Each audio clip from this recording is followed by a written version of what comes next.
All right, so now we're live. I will ask for my two presenters to just come on the camera. I do apologize for the tardiness and this technical issue. But good afternoon, everyone. Thank you so much for joining on. We have a few persons on, and we're hoping that we will also have more persons joining on shortly. My name is Cheryl M. Thomas Scott, and I am a part of the team here at JCS, and we have a very interesting session prepared for you. Really, this session is different from a lot of the others that we have had so far, primarily because the company that will be on will be having a conversation with you all. It will be really dialogue this afternoon, and so we will kick off with these two ladies. We have with us Kadia Francis and Monique McIntosh. They are both co-founders of the company Digital Disruption Agency. Fairly new company, but trust me, both faces, if you are on social media, any at all, primarily on Instagram, you will know both of these ladies. They are influencers, they are leaders in their own right here in Jamaica and doing phenomenal work training SMEs, training solopreneurs, entrepreneurs that run their own business on their own.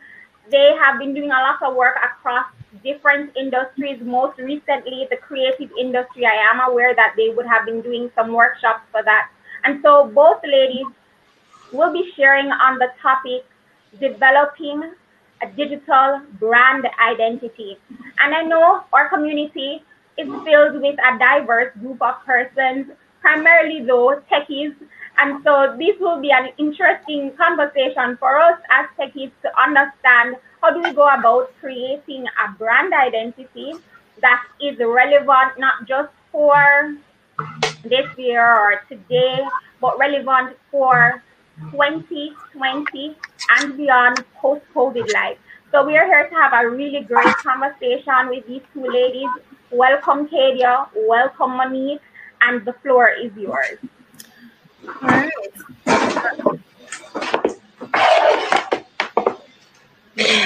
Your noise. Sorry, I'm just plugging in my microphone. 1 second. And before both ladies begin, let me point out, we are going to be opening the floor for questions at the very end of the presentation. But however, feel free to drop your questions, your comments in the chat as we go along, so we can be as interactive and engaging, though we're small in numbers. And if there are other individuals that you believe should be a part of this session, the link will be dropped in the chat, and you can also share that with anybody else that should be here that hasn't come on this afternoon. Okay, thank you so much, Cheryl, and to the entire Jamaica Computer Society team. My name is Monique McIntosh. Oh, and I'm Kadia. And we are both, as Cheryl would have said, we're the co-founders of the Digital Disruption Agency. Now, we are focused on digital education for Caribbean brands and businesses to help you learn and earn online. And today we really wanted to focus on digital brand identity, because something that we've noticed, many members of our tech community, persons we're accustomed to, are familiar with online. We realized that this was a huge area that particularly tech professionals kind of struggle with. So we thought it would have been ideal, perfect to focus on your digital brand identity for our conversation with you. So I'm going to kick it off by just going into straight. What do we mean by a digital brand identity? Now, when we're talking about this, we're looking at how we're using digital communication tools, whether it's social media, whether it's email, whatever this may be, and networks, so that includes our social media networks as well, to establish and maintain ourselves online. So how are we showing up? What are we sharing and putting across to our community?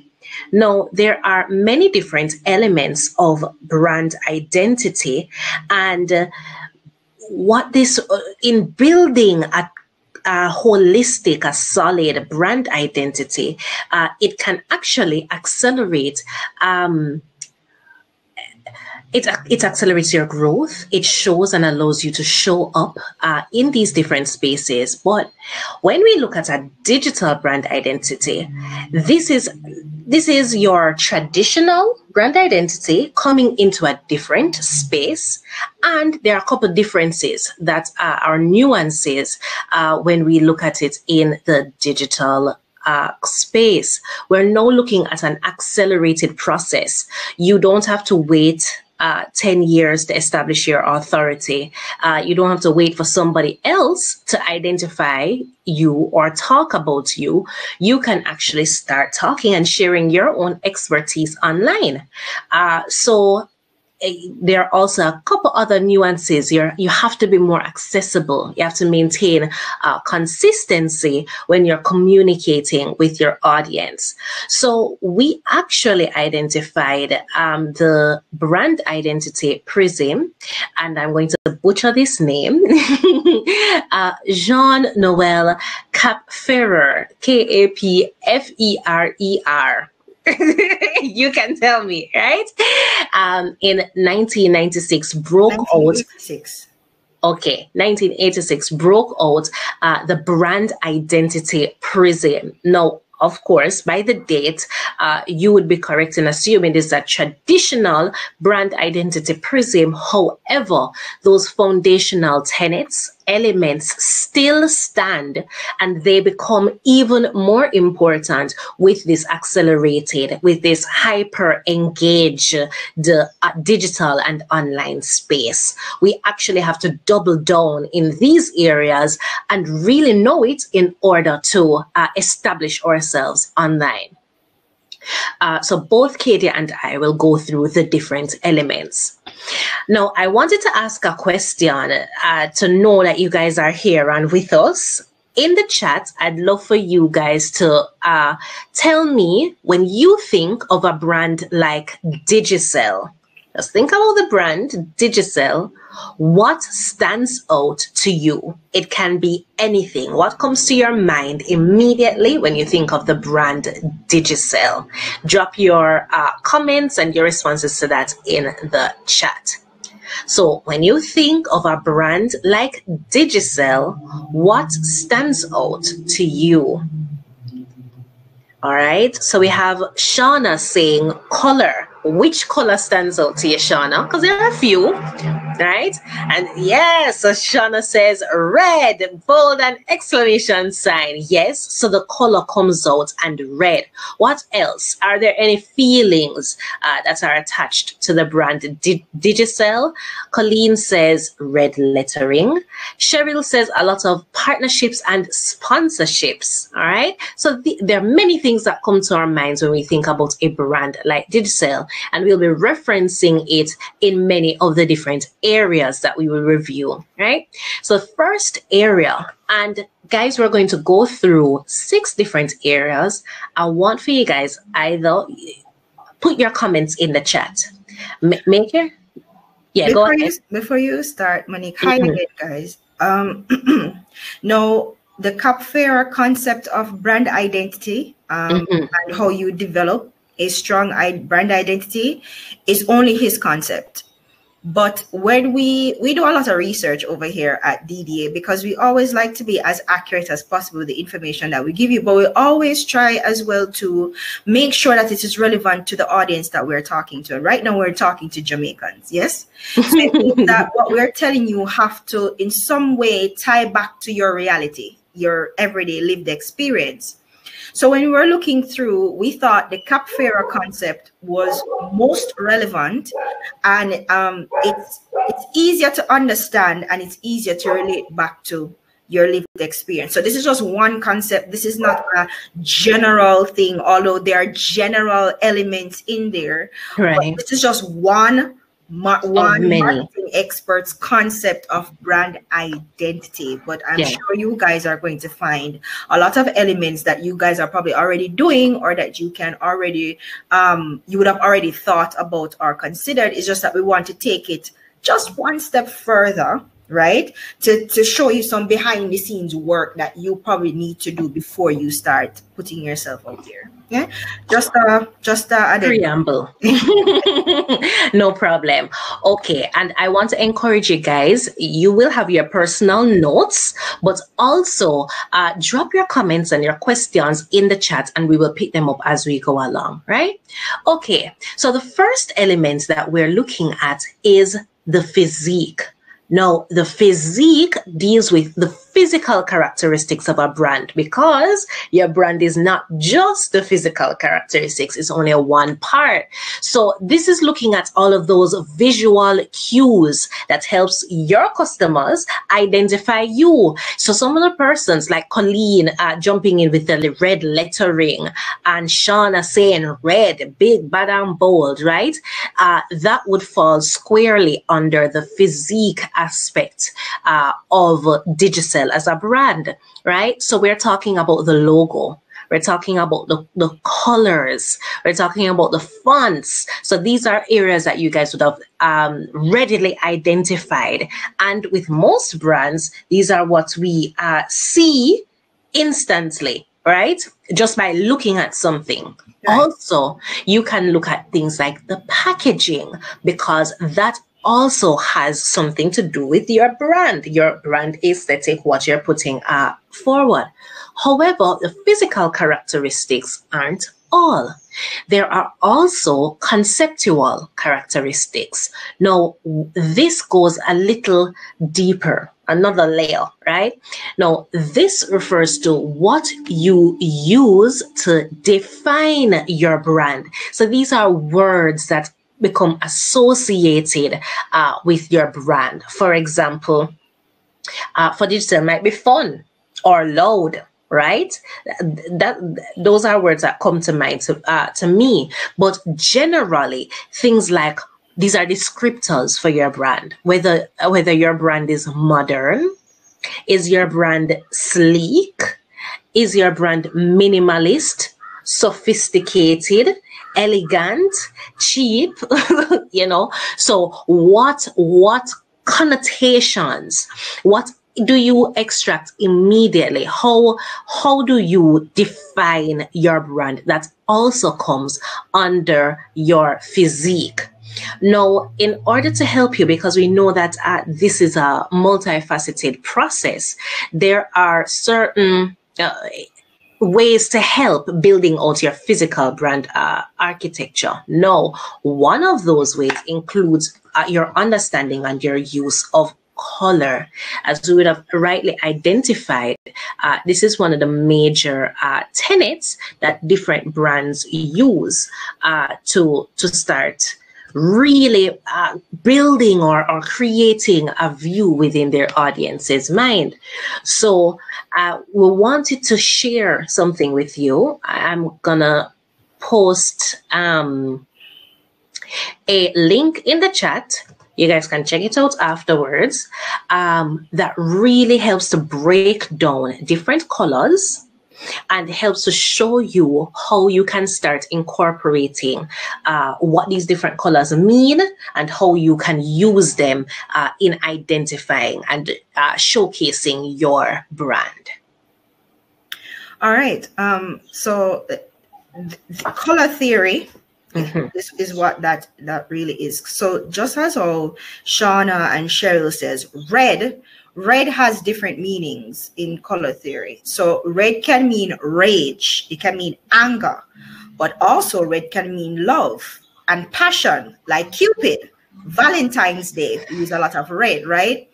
But so And this is why the color, the physical external aspect of your brand is only one side of it, right?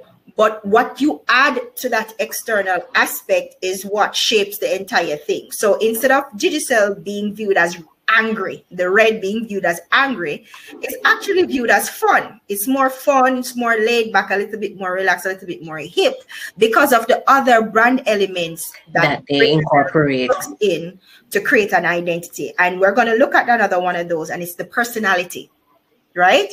So the second element, the personality elements, look at the traits of the brand, all right? How the brand sees itself versus how consumers see the brand.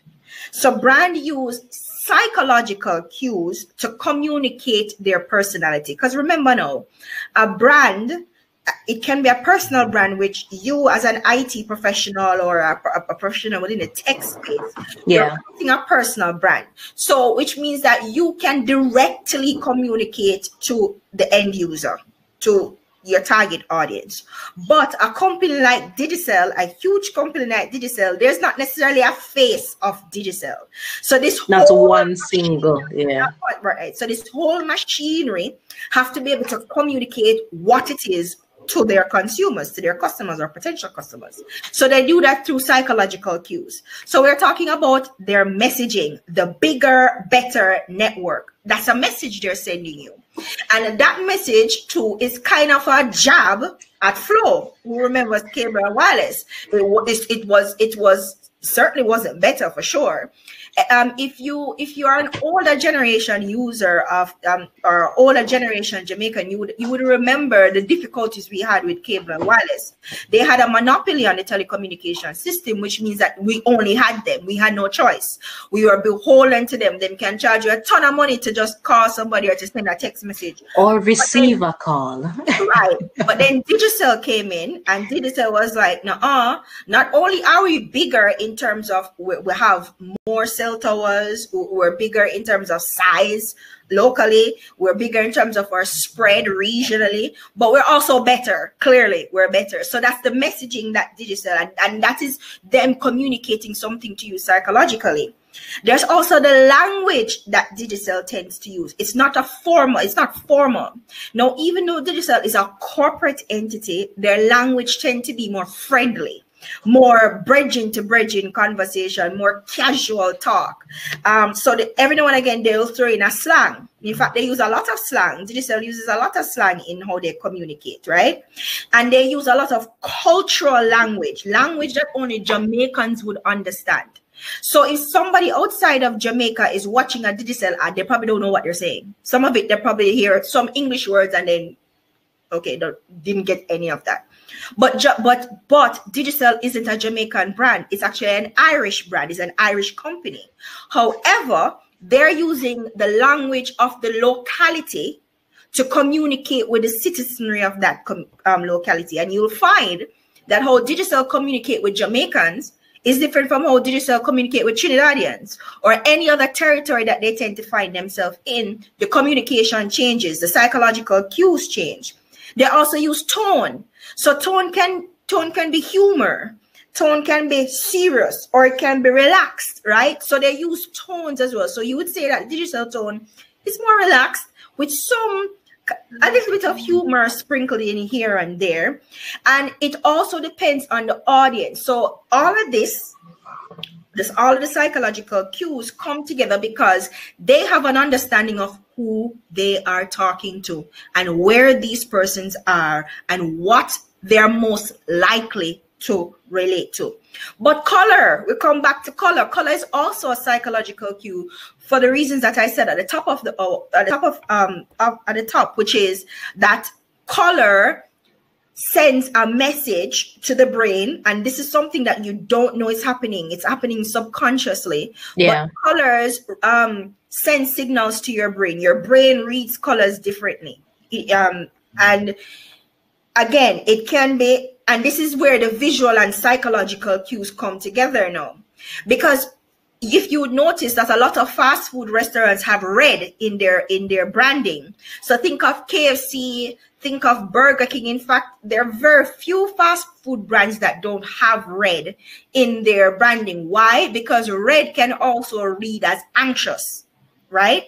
So they will have red especially in the stores, because they want you to literally come and get your food and go. They don't want you to, they don't necessarily want you to lay, exactly.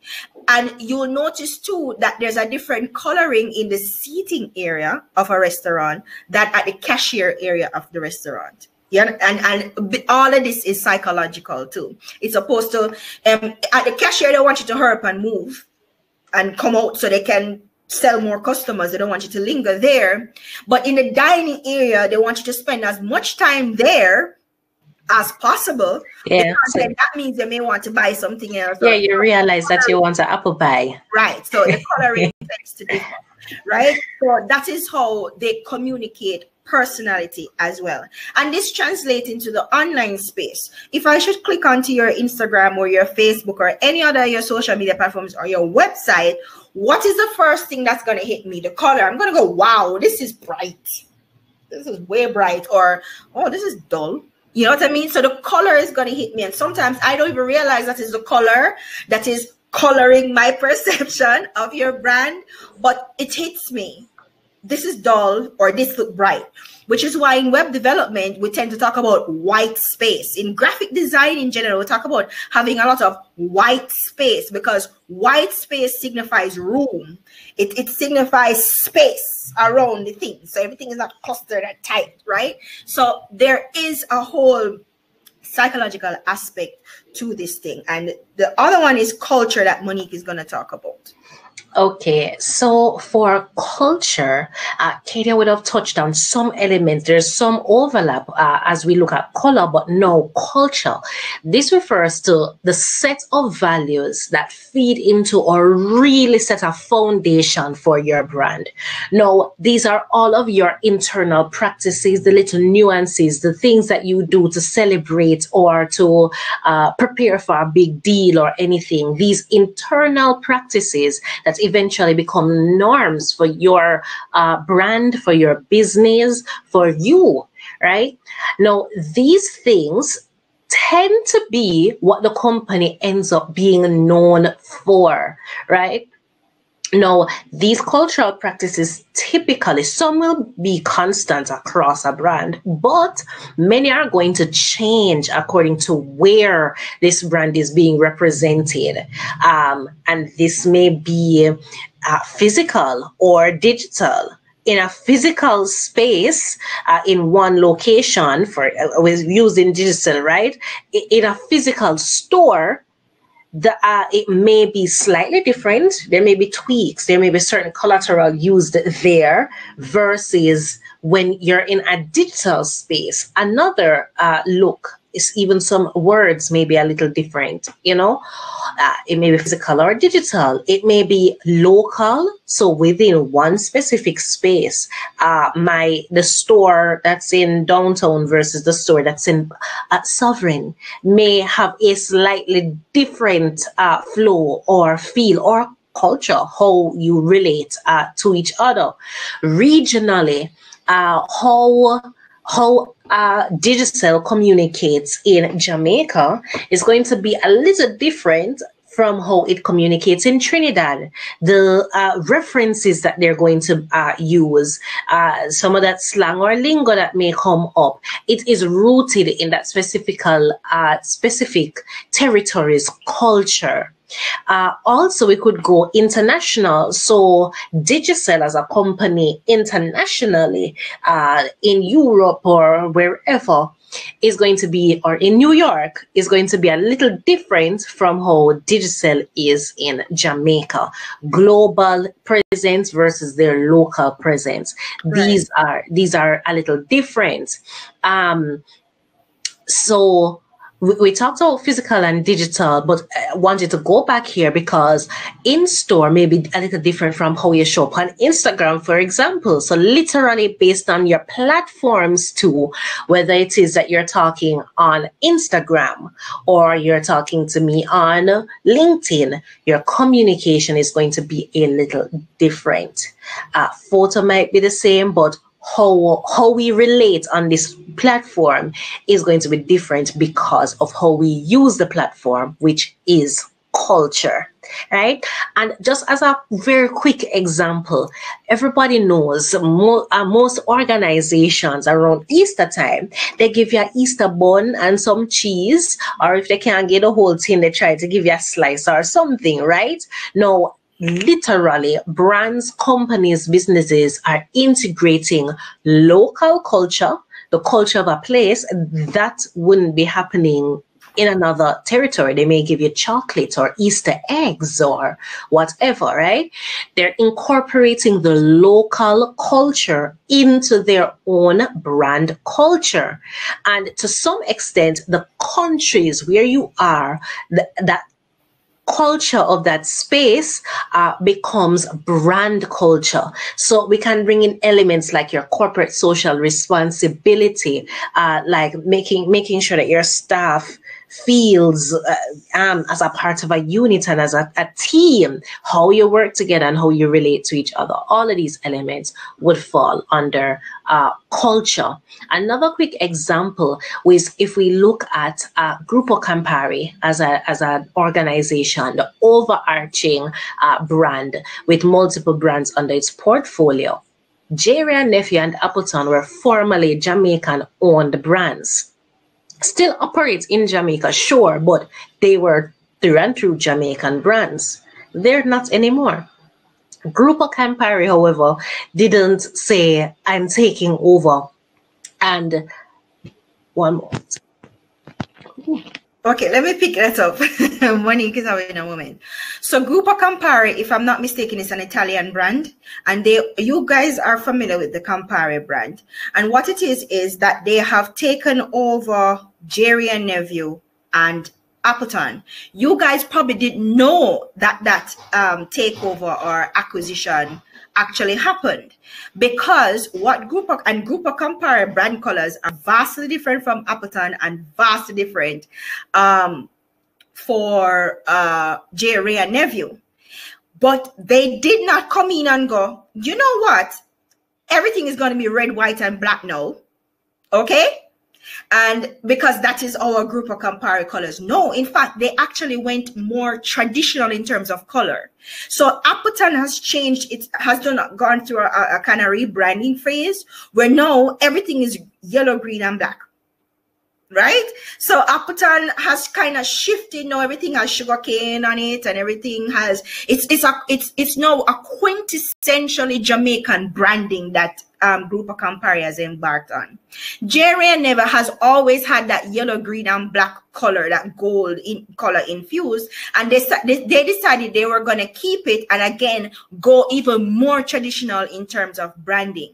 So what Grupo Campari is saying to Jamaicans is, even though these brands are no longer Jamaican owned, we are still operating in Jamaica, and we still want you as a consumer. This is still for Jamaicans. It is still made in Jamaica for Jamaicans. That is what they're trying to communicate to you. So this is an example of a non-local brand incorporating local culture, local cultural aspects into their own brand identity in order to be better able to communicate with that market, in order to better communicate the message of who they are and who the brand serves. So that's an example of that there. And we're going to speed this up a little because we're running out of time. So Monique, I forgot a little bit faster. So sure. The next one is self-image.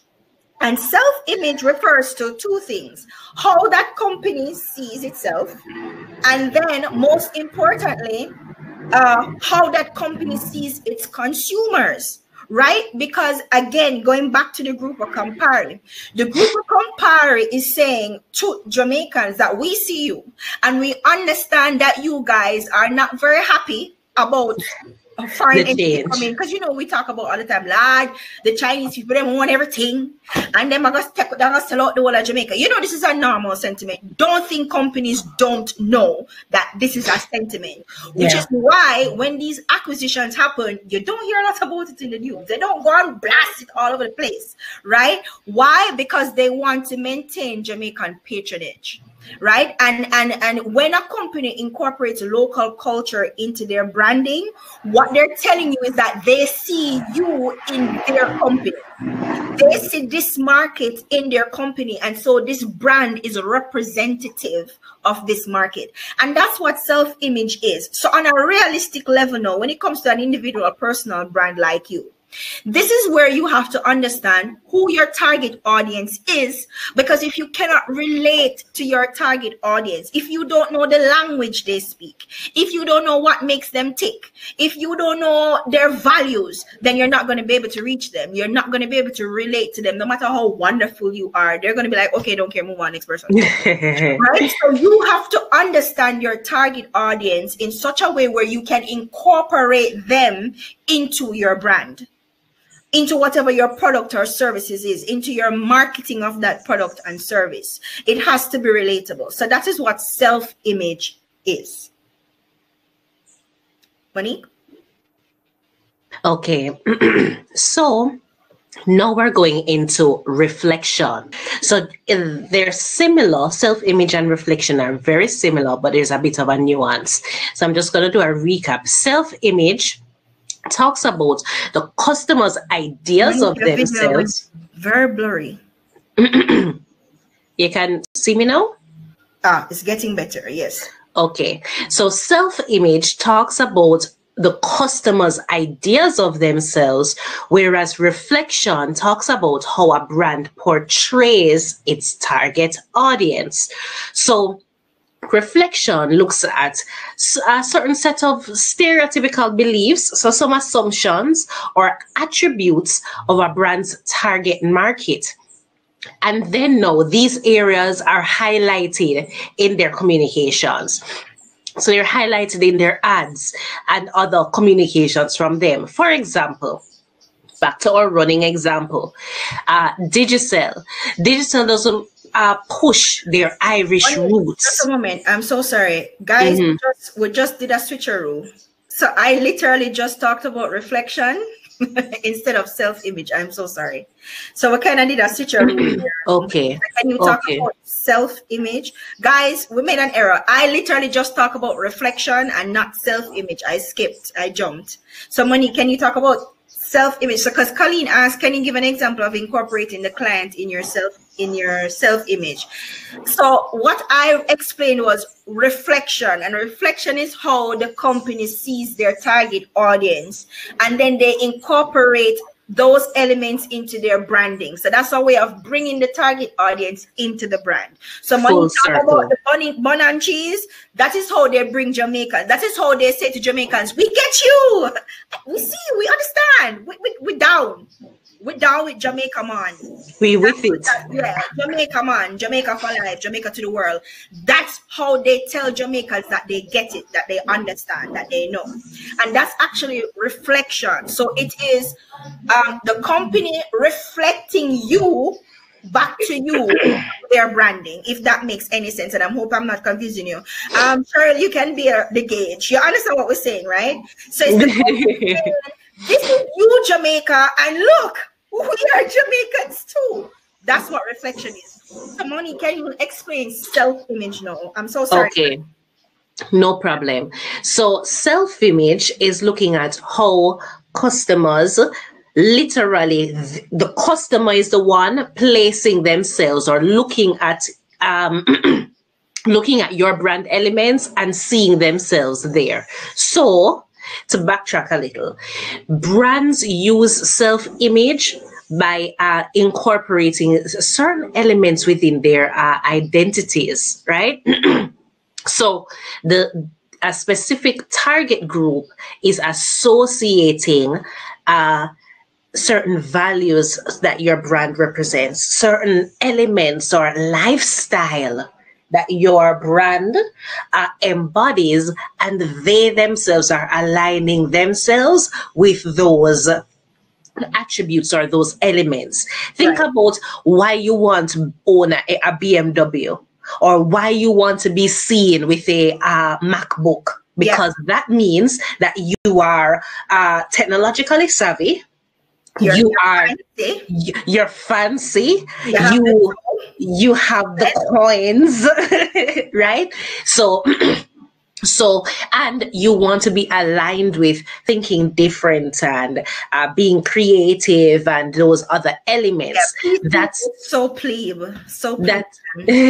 That's the self-image. No, the reflection is literally, if Apple was really here in Jamaica and Apple using a dancehall beat in the ad or a reggae one drop, and yeah man, so the company is saying, hey twin, they're saying, look, I'm like you. Whereas self-image is where I, as the brand, you are adding elements in your branding, your communication, your whatever, that makes me go, I'm a sophisticated, savvy customer. Yeah, that just sounds like me. Yeah. So self-image and guys, so there are internal aspects. So self-image is an external aspect, while reflection is an internal aspect. And these are the two sides of the same coin. So self-image is how I see myself in your brand. So Apple is modern, it's sleek, it's sophisticated, it's upmarket. So the people who think that they're modern, sleek, and sophisticated and upmarket are going to buy a perky. Oh my God. They're going to buy Apple products. Yes. And then Apple is saying, okay, we see you, upmarket, perky, sophisticated, elegant girl, right? We see you, and that's why we have this brand new iPhone 10 just for you, girl. And it comes in your preppy colors like pink and purple, right? Because phones usually come in 3 colors, black, silver, and white, right? Now, phone come in red. Rose gold. Because now personality being injected into it, because now Apple is realizing that their consumers, while preppy and uptown, still want to splash a color, but their design overall remains the same: minimalistic, sleek, and modern, right? So it's the same kind of thing. All right, and then the last one, guys, is relationship. And relationship is talking about the nature of the relationship between you and the customers, right? So Cheryl, I see you have a question mark, but I'm not sure what the question is. Oh, that's where a brand would want their company to reach eventually, self-image. Oh, okay. Well, that's how they should have already started out. I'm saying you should have already know. We have to. Yeah, they put out the self-image. What they want is the reflection. They want me. They want you to see. They want you to see yourself in their brand, which is why a BMW commercial is gonna have a mom with a baby in the car seat in the back. Because Lincoln will have Matthew McConaughey. Right. So what they're trying to say is BMWs are not just for executives, they're for moms too, right? And you can put your baby seat in the back and that's fine. That's how they relate. And when they're marketing to moms, it's different from how they market to a male executive. Yeah. Exactly. So, and you'll find that a lot of companies know they target their marketing at women because women spend more. It's a male brand. Even male brands target women more than they target men, because more than likely it's the women that's going to buy that thing. So the deodorant, the Arm & Hammer deodorant with a bare-chested guy on the horse, that's not for men. They're not trying to sell men a bare-chested man on a horse, especially a heterosexual male. They're not. They're selling it to women who see this nice, sexy guy in the back of a horse and going, my husband could look like that, I guess, So I'm going to go buy the Arm & Hammer sitting. The Axe commercials with the guy was spray on the Axe and all of a sudden the ladies flock to him. That's not for women. That is directly marketing to men, because that is telling men you can be the alpha male. You can get all the girls with an Axe spray. So that is how they're reflecting that macho, egotistical, stereotypical male into a brand. If you understand what I'm saying. So, and then with the Arm & Hammer, it's the tall, dark, and handsome, literally stereotypical reflection of how they think women want their men to be being reflected into the brand. So that's what I mean. And that comes to the relationship that this brand is having or building with their customers. All right. So it can include both abstract aspects of the relationship as well as more tangible aspects, like what services are they offering to this particular market, right? Yeah. So let's look at a Scotia. No, Scotia is a Canadian company. It's been around since forever. A lot of the services that Scotia offer to their Canadian customers, no questions asked standard service, they don't offer to Jamaicans. No, that could talk about the relationship that they think they have with us and how they see us and how they're reflecting us. And I say this a lot. It's almost as if we are a take what we get kind of people and not a demand what we want kind of people. So when it is that the banks are not want them to do, and international companies here and they're not doing the things that you want them to do, it's because that's how they see you. They're not going to, if I'm in Canada and I pick up the phone and call Scotia, China knows America get you quick and fast. They're going to have me on the phone for 2 hours out here because that's what I deserve. That is what I am saying to them that I deserve. I'm not demanding any better from them. Am I going to stop using Scotia because Scotia have this antiquated system where them banks the link? Am I going to go to a specific bank for do a specific thing? No, we're not. We're going to turn up in the line for 3 hours and complain while we're standing up in the line. Whereas if a white person said to Scotia, they're going to listen because that consumer has more power because they demand it. So that is what we're talking about how brands see themselves, see you, and then how that relationship is communicated to you.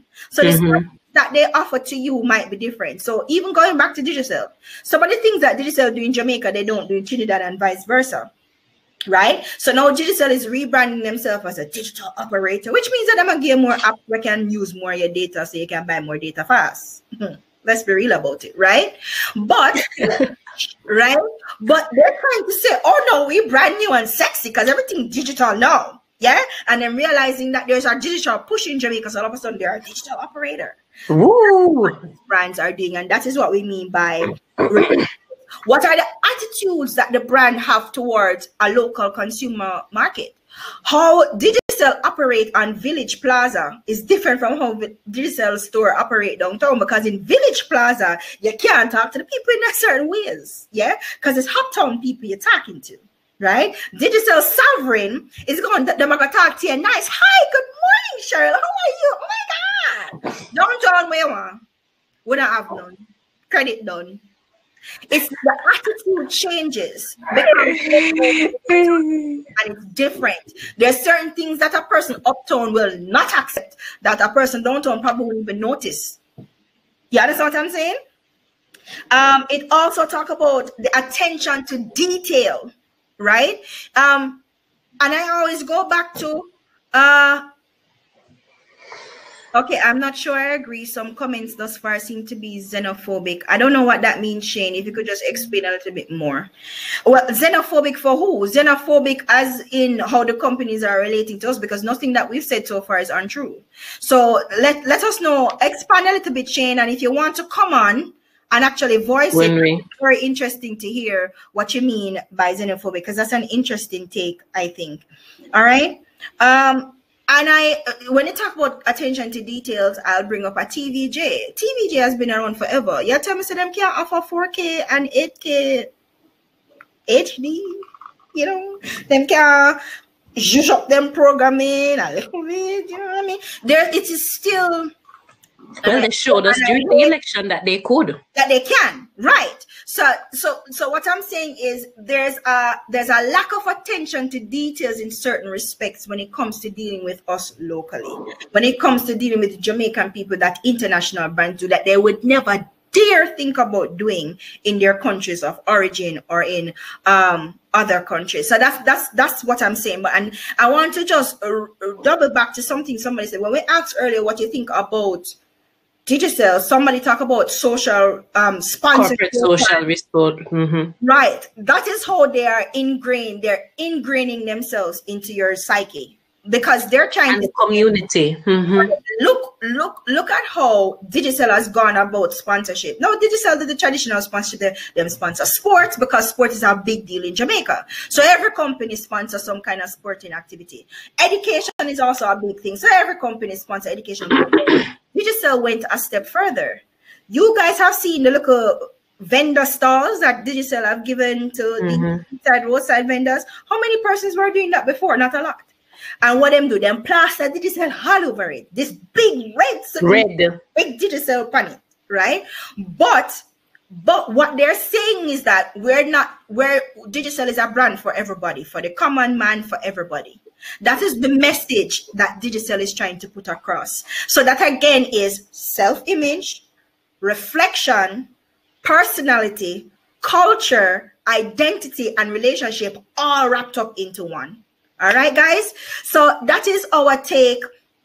Unfortunately, okay. So that is our take. So let us quickly go into why is it necessary for you to stand out online in 2021? Because guys, everything we just said applied to the online space, and it's even more elevated in the online space. It's even more visible in the online space because the online space is so accessible, right? So people can actually see a brand transform online. Yeah, everything is instant.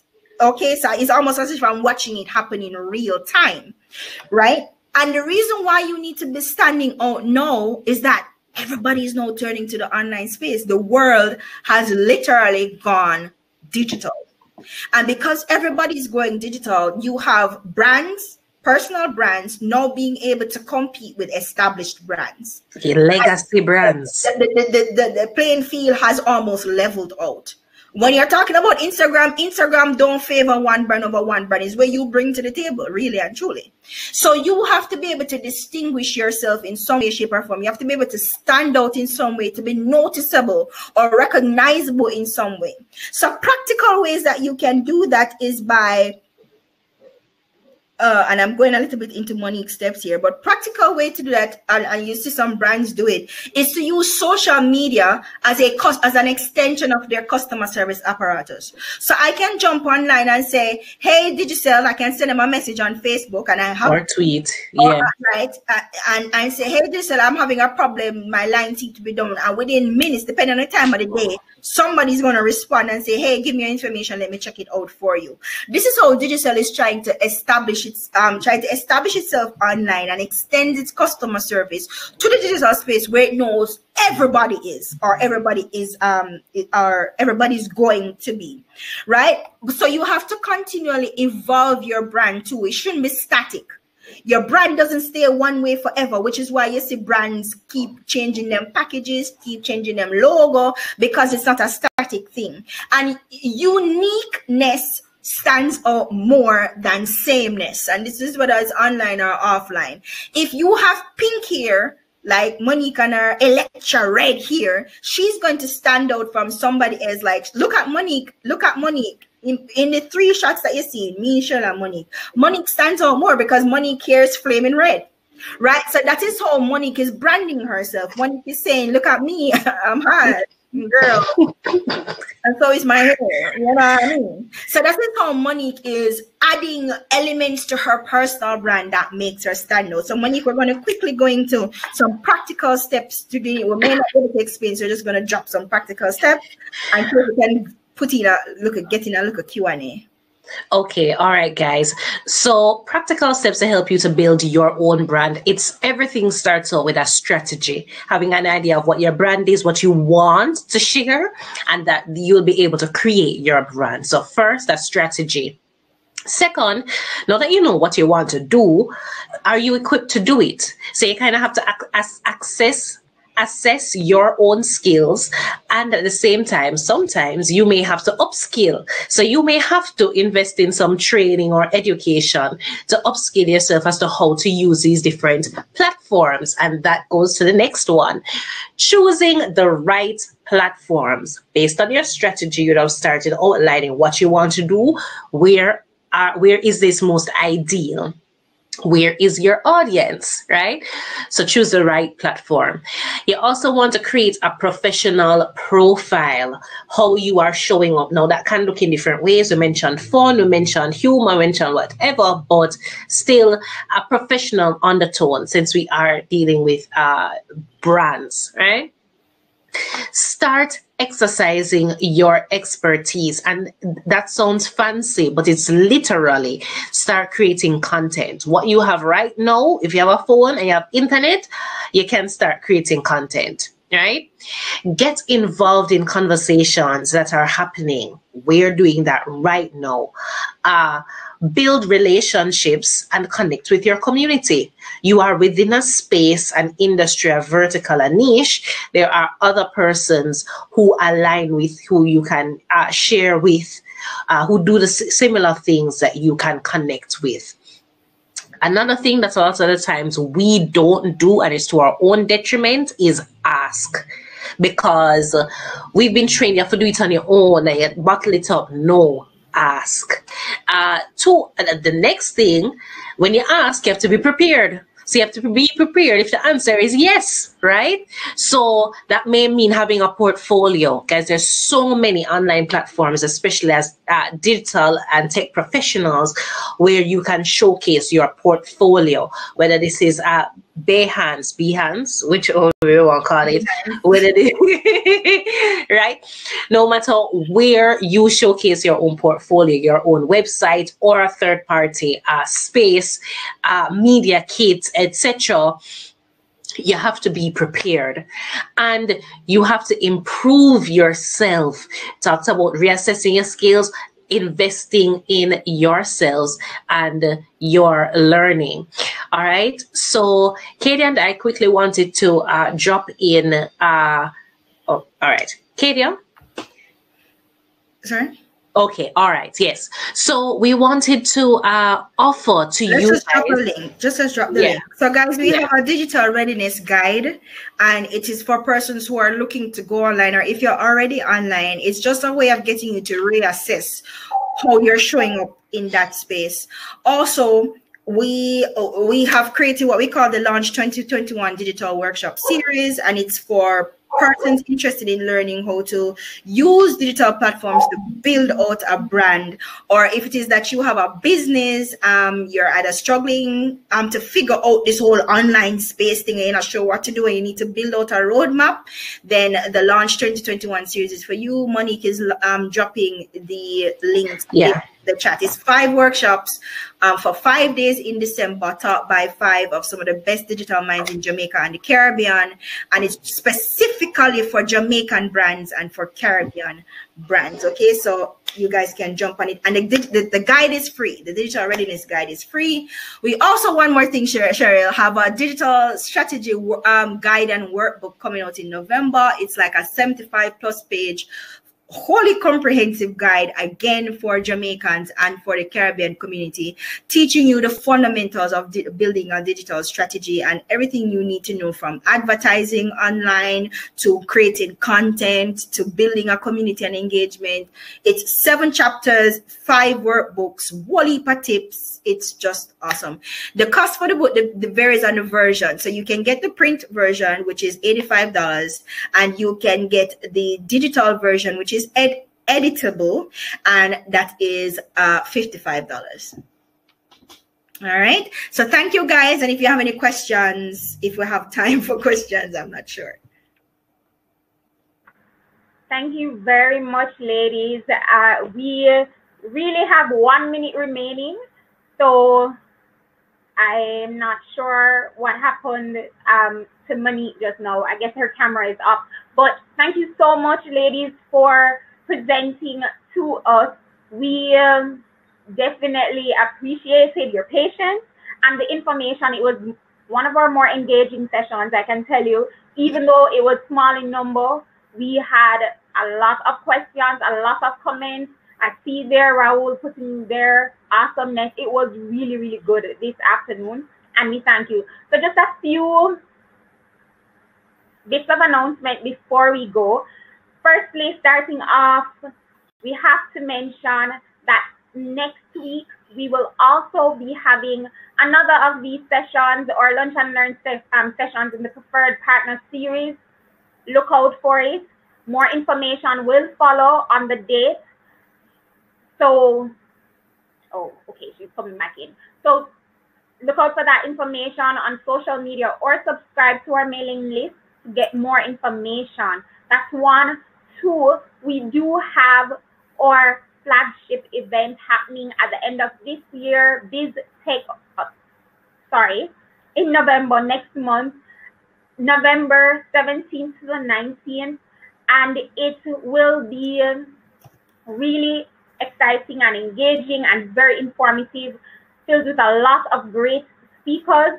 We have been pushing out information about it. So if you are interested and you would like to attend, feel free to do so. And we're a part of that summit as well. Yes, you guys are. Yes, EDA will be there. So you all need to be there. For more information, just as how we received it this afternoon, and even more, I'm certain, even better, I'm certain, at this tech. So if you have not registered, the link was just shared by one of our team members. So feel free to go ahead and register, share it with someone you know that will definitely benefit from it. And just to point out, this is put on by the JCS. It is not only for techies. So it is open, and this year particularly, we will be targeting those from the 3 particular industries as well as educators. So we'll be targeting folks from the creative, agriculture, and tourism industries, as well as SMEs and also our teachers. So there is a lot of information that will happen at this Tech 2020. And as I said, it is November 17th to the 19th. So look out for more information and register. So thanks again, ladies. And thank you to all those who would have stayed on with us for Lunch and Learn. And we will definitely have another. And look out for the recap if there was information that was missed. Because, you know, Kadia and Monique were sharing a whole lot of gems this afternoon. Look out for the recap video as well on social. So have a great afternoon and a great weekend. Bye, guys. Thank you so much for having us, guys. All right. Bye-bye.